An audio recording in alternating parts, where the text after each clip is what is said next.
est-ce de la faute des plus grands si les quartiers sont dans cette situation aujourd'hui?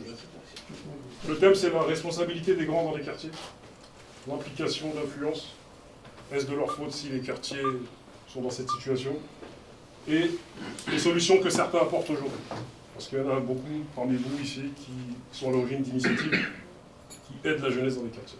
Boubacar Sakanoko, 36 ans, membre de l'association Blackout Musique via la Blackout Radio. Nous, on essaie d'être un contrepoids médiatique par rapport à ce qui se fait au niveau des médias. Voilà, on essaie de donner un autre point de vue, un angle un petit peu décalé. L'angle des médias que nous décrions, souvent on estime que les médias prennent parti directement, c'est-à-dire que après il y a des histoires flagrantes comme celle de Théo où il n'y a pas possibilité de prendre parti parce que les faits sont là. Licencié par des patrons augmentés, sens-tu la colère monter, mais pas la même que tes sélecteurs qui se croient envahis dans leur secteur. Rage contre ton fascisme, rage. Les pouvoirs publics, si tu veux, c'est eux qui sont derrière ça, tu vois. Moi, je connais pas une communauté, par exemple, de Maliens qui ont dit on va tous habiter dans ce quartier-là, tu vois. L'immigration, c'est la préfecture qui te place là, tu vois. C'est pas les gens qui se regroupent. J'en viens à ce qu'on parle de communautarisme, soi-disant. Après, moi, le seul communautarisme que je connais, c'est le communautarisme de l'argent. Tu vois, les gens, ils savent se regrouper pour faire fructifier de l'argent. Tu me parles des pouvoirs publics, moi, je crois pas que la solution va venir d'en haut, justement.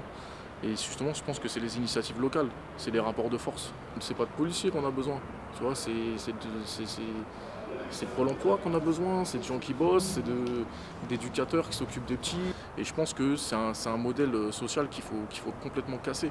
Et il y a aussi des axes économiques là-dedans, tu vois. C'est-à-dire que moi, il y a une époque où je m'étais renseigné sur le microcrédit.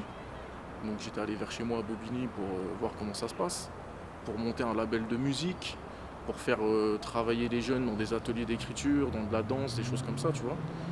Et on m'a dit, loue un camion, fais des pizzas. Tu vois, ça rentrait dans le cadre du microcrédit. Mais des trucs un peu plus constructifs, si on peut dire. J'ai rien contre les vendeurs de pizza, tu vois. Mais des trucs un peu plus constructifs qui font participer les gens et tout ça, ça leur plaisait pas. Et en fait, si tu veux, ce dispositif-là de microcrédit, c'était réservé aux zones franches. Ce qu'ils appellent une zone franche, c'est un ghetto. Pour parler avec les bons mots, tu vois. Donc pour moi, c'est un faux sujet. Les vrais grands du quartier, c'est les gens qu'on met au pouvoir, là, tu vois. C'est eux les grands du quartier.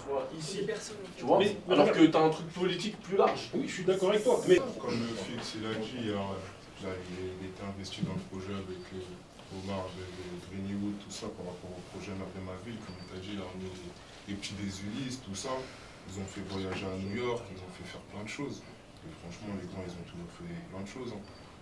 Aujourd'hui, moi je suis éducateur sportif. Aujourd'hui, j'ai des petits, qui ont leur âge, 20 ans, qui sont investis aussi en tant qu'éducateurs sportifs. Et ce qu'il faut faire, en fait, c'est de la solidarité. S'il n'y a pas de solidarité, si tout le monde se lève pas en même temps, ça sera mort. on se dit des choses, mais il y a de l'orgueil, il y a de l'ego, il y a ci, il y a ça, mais apparemment, quand tu prends de l'âge, tu deviens plus sage. Ouais, c'est quoi qu'il en soit, je vous remercie à tous d'être venus aujourd'hui. Corneille, Grigny, Évry.